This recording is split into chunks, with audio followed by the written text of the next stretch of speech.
ہمیں تاکید کی جاتی ہے کہ ہم پہلے سچ بولیں اور حق اور باطل کو نہ ملائیں اور اس کے بعد نماز پڑھیں، عبادت کریں. یعنی سچ بولنے کا اتنا اہمیت دین میں ہے کہ اس کے بعد پھر آپ پہ فرائض کا حق بنتا ہے. جو قبائل آج امن کا اپیل کر رہے ہیں اور جس بد امنی کے لیے ہم اس کو ختم کرنے کے لیے آج جمع ہیں، انہوں نے کشمیر سری نگر بھی حاصل کیا، جس پہ آج ہم ٹریلینز آف ڈالر خرچ کر رہے ہیں اور وہ ایک انچ بھی آگے نہیں جا رہا. وجہ یہ ہے کہ شاید یہ پالیسی ایسے ہی تھا کہ کشمیر کا جو مسئلہ ہے وہ بدستور رہے، ورنہ قبائل نے اس کشمیر کو حاصل کیا تھا. مگر یہاں ایک ذہنیت، معذرت کے ساتھ شاید تلخ بات ہو، این جی او ذہنیت نے بار بار لوگوں کو کہا فرسودہ قبائلی نظام، فرسودہ قبائلی نظام. جس قبائلی سماجی نظم نے اپنے زمینوں کا مالک کیا، آج ہمیں بار بار غزہ کی طرح اپنے اپنے دیہاتوں، اپنے اپنے آبائی علاقوں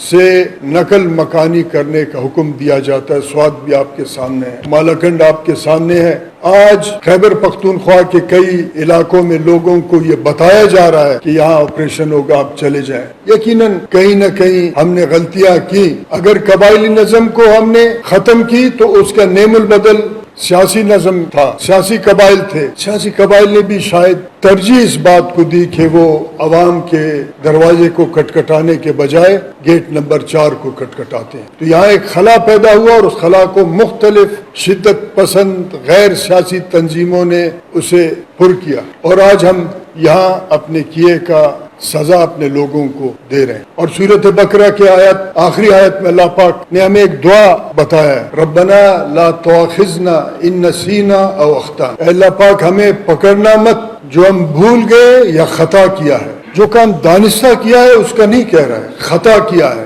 آئے ہم اور آپ خود احتسابی کے اس عمل سے گزریں جس میں ہم دیکھیں کہ ہم نے خطا کہاں کیا ہے یا دانستہ ہم نے گیٹ نمبر 4 کو کھٹکھٹایا صرف اپنے سیاسی وجود کو زندہ رکھنے کے لیے. یہ بہت بڑا ظلم اور جبر ہے اپنے ووٹر، اپنے پارٹی کے اداروں، اپنے لوگوں کے ساتھ جو آپ پہ امید اور توقع رکھتے ہیں کہ ہم نے اپنا تمام اختیار پولیٹیکل پارٹیز کو دی اور وہ کہیں اور جا کے دروازہ کھٹکھٹاتے ہیں. اس کی وجہ سے خلا پیدا ہوا، اس کی وجہ سے عدم اعتماد پیدا ہوا پارلیمانی نظام، پولیٹیکل پارٹیز اور ریاست کے درمیان. آئیں خود احتسابی کریں کہ ہم، اللہ پاک نے انسان کو 3 عدالتوں سے گزارنا ہوتا ہے. پہلے اپنے ضمیر کی عدالت، پھر عوام کا عدالت، پھر قیامت کے دن ایک عدالت لگے گا. اگر ہم پہلے 2 عدالت سے پاس ہوئے، قیامت والا بہت آسان ہے، اس کے لیے تو ہم بہت چیخ و پکار کر رہے ہوتے ہیں، مگر اس 2 عدالت میں ہم نے کبھی بھی اس پہ توجہ نہیں دی. میں پی ٹی آئی کے ان ساتھیوں کو خراج تحسین پیش کرتا ہوں کہ جنہوں نے خود احتسابی کے اس عدالت سے اپنے آپ کو گزار کے ایکسٹینشن دینے پہ انہوں نے اپنے ووٹر اور اس قوم کے لوگوں سے معذرت کی. یہاں بڑے بڑے لیڈر بیٹھے ہیں. میں ایک دفعہ پھر کہتا ہوں کہ آئیں ہم اس خود احتسابی کے عمل سے گزریں.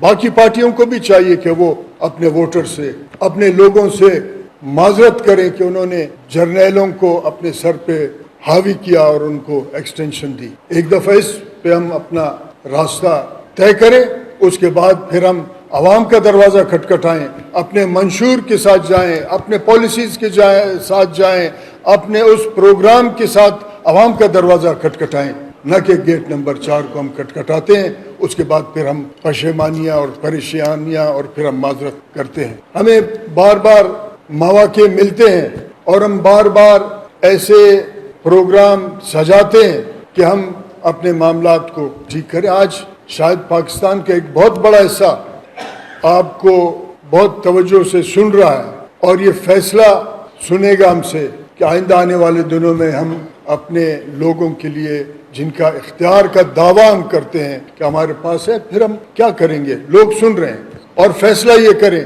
کہ ہم نے وَلَا تَلْبِسُوا الْحَقَّ بِالْبَاطِلِ وَتَكْتُمُوا الْحَقَّ وَأَنْتُمْ تَعْلَمُونَ. حق اور باطل کو نہیں ملانا ہے، ہم نے سچ بولنا ہے. اس کے بعد اس خود احتسابی کے عمل سے ہم آگے بڑھیں اور اپنے لوگوں میں ہم جائیں، خطرہ نہ کریں، خوف نہ کریں، ان کے پاس جائیں. مگر آج ایک بہت بڑے بحران سے ہم اور آپ گزر رہے ہیں. میں حکومت وقت سے شکایت نہیں کرتا ہوں، میں ریاست کا بات کرتا ہوں. ان کو تھوڑا بھی فرق نہیں پڑا. اس کا مطلب یہ ہے کہ ان کا پالیسی یہی ہے کہ پنجاب کے علاوہ 3 صوبوں میں فساد برپا کیا جائے. 19ویں صدی کے آخر اور 20ویں صدی کے ابتدا میں کراچی سندھ میں بدترین خانہ جنگی ہوئی. میرے اندازے کے مطابق ہزاروں لوگ اس میں مارے گئے. بلوچستان آج تک اس کے معاملات ٹھیک نہیں ہو رہے ہیں. خیبر پختونخوا کے لوگ اپیل کر رہے ہیں, باجوڑ کے لوگ اپیل کر رہے ہیں, وہاں وزیرستان کے لوگ, نارتھ وزیرستان کے لوگ اپیل کر رہے ہیں کہ ہمیں امن دیا جائے. ہم کس سے اپیل کر رہے ہیں؟ جناب صدر, آپ تشریف لائے تھے, کوئٹہ پریس کلب میں بھی ہوئی, مجھے میرے سوال کا جواب نہیں ملا. ہم کس سے اپیل کر رہے ہیں, کس سے مطالبہ کر رہے ہیں؟ کہیں نہ کہیں ہم بھی تو اسی حکومت اور نظام اور پارلیمنٹ کا حصہ ہیں. کون ہمیں اس بات کا جواب دے گا؟ لوگ ہم سے جواب مانگ رہے ہیں کہ جب آپ نے اپیل کی, آپ نے قرارداد پیش کیا, قرارداد کس کے پاس گیا اور اس کے کیا رد عمل آیا؟ آج تک کچھ نہیں آیا. ہم کسی اور ایسے طاقت سے مطالبہ کرتے ہیں اور خود کچھ بھی نہیں کر رہے ہیں کہ جو طاقت بائی پالیسی ہمارے قومی اکائیوں میں, قومی وطن میں وہ فساد برپا کر رہے ہیں. پارلیمنٹ کوئی پالیسی سازی نہیں کر رہا, فورن پالیسی بھی کوئی اور بنا رہا ہے.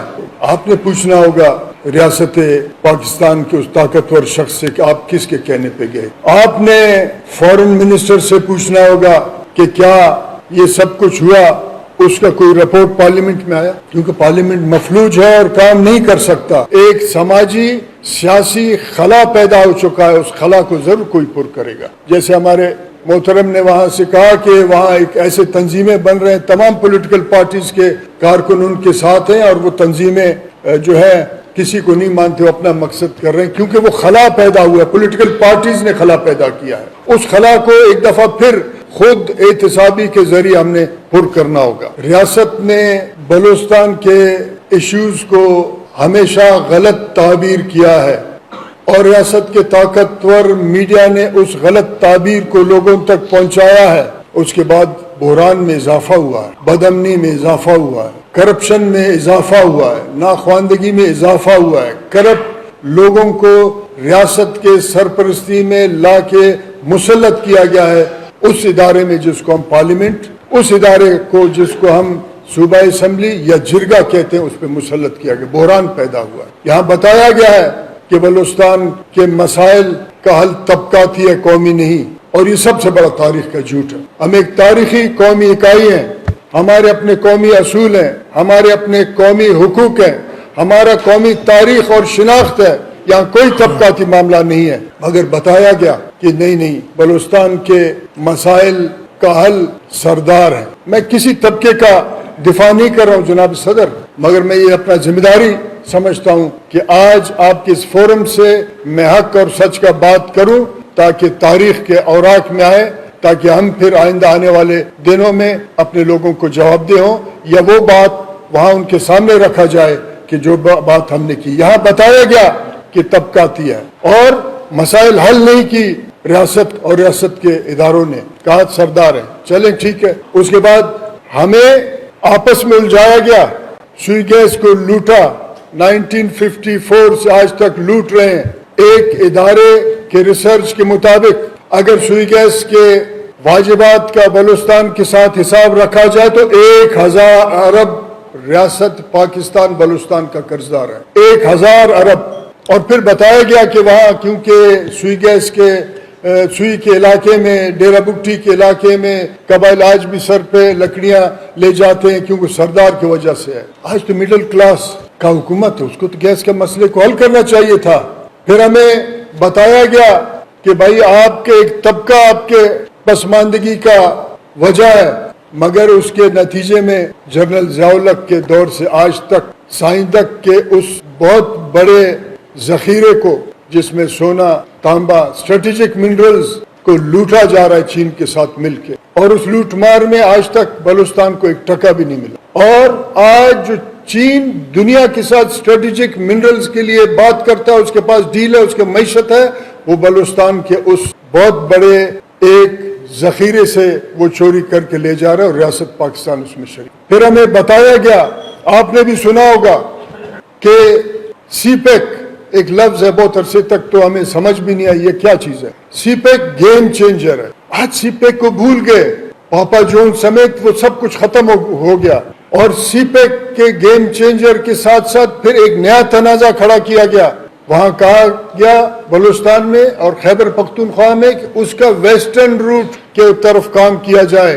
کبھی بلوچستان کے اور بلوچ کے حق کے ملکیت پہ بات نہیں کی, روٹ پہ بحث کیا گیا. پولیٹیکل پارٹیز نے یہاں بھی ہمارے ساتھ ناانصافی. آج سی پیک کا نام کہیں آپ سن رہے ہیں, آج سی پیک کا نام نہیں. اس کے بعد ایک پراسرار 2021 میں ایک پراسرار ان کیمرہ اجلاس ہوا بلوچستان اسمبلی میں. اس اجلاس میں ریکودک کا فیصلہ کیا گیا. آرٹیکل 19A ہمیں اس بات کا حق دیتا ہے کہ ہمیں پتہ چلے اس میں فیصلہ کیا ہوا تھا. اس فیصلے میں بھی آج تک ہمیں پتہ نہیں ہے. ہاں یہ بات ہے کہ ہمارے لوگوں کو روک کے قتل کر کے ڈیزل سمگلنگ کرنے کے لیے مجبور کیا گیا, مگر ہمارے اختیارات ہم کو نہیں دے. پھر ہمیں یہ بتایا گیا کہ سی پیک سے اتنے لوگ روزگار ہوگا. جناب آپ پارلیمنٹ میں بیٹھے ہیں, اگر اس پارلیمنٹ کے پاس اختیار ہے آپ ذرا اس لسٹ کو تو دیکھیں, بلوچستان کے کتنے لوگوں کو وہاں روزگار ملا ہے, بلوچستان کے کتنے لوگ اس سے فائدہ اٹھا رہے ہیں.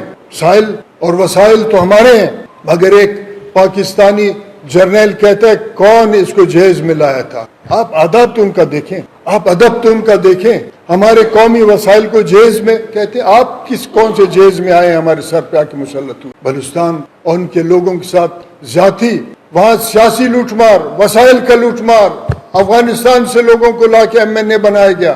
وہاں یہاں تک ہوا کہ ایک MPA کے والد کا وائس میسج چل رہا ہے کہ میں نے کرنل ہاشم کو 21 کروڑ روپے رشوت دی. کیا پولیٹیکل پارٹیز نے اس پہ مطالبہ کیا کہ اس کا انکوائری ہونا چاہیے؟ ہمارا سیاسی راستہ بھی روک لیا گیا, سماجیات کو بھی ہمارا توڑ دیا گیا, اور جب سیاسی راستہ روکا گیا تو پھر اس کا بھی ذمہ دار ریاست ہوگا اور وہ پولیٹیکل پارٹیز جو اپنے سیاسی وجود کو زندہ رکھنے کے لیے گیٹ نمبر 4 کے ذریعے پارلیمنٹ میں داخل ہوتے ہیں. تو پھر بلوچ کے ساتھ کون سا راستہ بچا ہے؟ بلوچستان کے لوگوں کے ساتھ کون سا راستہ بچا ہے؟ میں ایک سوال کرتا ہوں آج کے اس بہت بڑے ایوان سے کہ وہ پھر جب سیاسی راستہ روکا جائے گا, ان کا معاشی راستہ روکا جائے گا, ان کے آنکھوں کے سامنے ان کے آبائی اجداد کے تاریخ کو پامال کیا جائے گا, اور ان کے وسائل کو لوٹ مار کر کے ہر 10 سال بعد ایک نئے نام اور ایک نئے طفل تسلی کے نام پہ ڈرامہ رچایا جائے گا, تو پھر وہ بندوق اٹھائیں گے. اس کے ذمہ دار ریاست بھی ہے, وہ سیاسی پارٹیاں جنہوں نے ریاست کے ساتھ کمپرومائز کر کے اپنے سیاسی وجود کو بچایا ہے. وَلَا تَلْبِسُوا الْحَقَّ بِالْبَاطِلِ وَتَكْتُمُوا الْحَقَّ وَأَنْتُمْ تَعْلَمُونَ. سچ بولنا پڑے گا, سچ بولیں گے تو ہم کہیں نہ کہیں پہنچیں گے. جناب بلوچستان کے جنوب مغربی علاقے میں جس کو ہم مکران ڈویژن کہتے ہیں, اس میں کئی سالوں سے انٹرنیٹ بند ہے, کئی سالوں سے انٹرنیٹ بند ہے. آج کوئٹہ میں آپ نے کہا کہ بھائی 14 اگست فلانا یہ وہ, مکمل ریفرینڈم تھا, لوگوں نے اس تمام نظام پہ پورے بلوچستان میں عدم اعتماد کا اظہار کیا. ٹھیک ہے, کہیں نہ کہیں کسی کینٹ میں لوگ بیٹھے ہوں گے, انہوں نے گانا بھی گایا ہوگا, ڈانس بھی کیے ہوگا, مگر مکمل ریفرینڈم تھا. عدم اعتماد کا ایک مکمل فضا تھا کہ لوگوں نے اس تمام نظام سے عدم اعتماد کی, اور 14 اگست کے معاملات میں نہیں ہے. آج ہم جب اپنے مسائل پہ بات کر رہے ہیں, وہ ریاست, وہ اسٹیبلشمنٹ جس نے سننا ہوگا کہ ہم ان کو بتا رہے ہیں کہ یہ معاملات ٹھیک نہیں چل رہے ہیں, وہ یقیناً کہیں نہ کہیں بیٹھ کے ہمارے خلاف ایک سازش تیار کر رہا ہوگا. میں اس بات کو ریکارڈ پہ لانا چاہتا ہوں. آج انہوں نے اس قسم کا ایک ماحول بنایا ہے کہ سیاسی لوگ اپنے گھروں میں بند ہیں.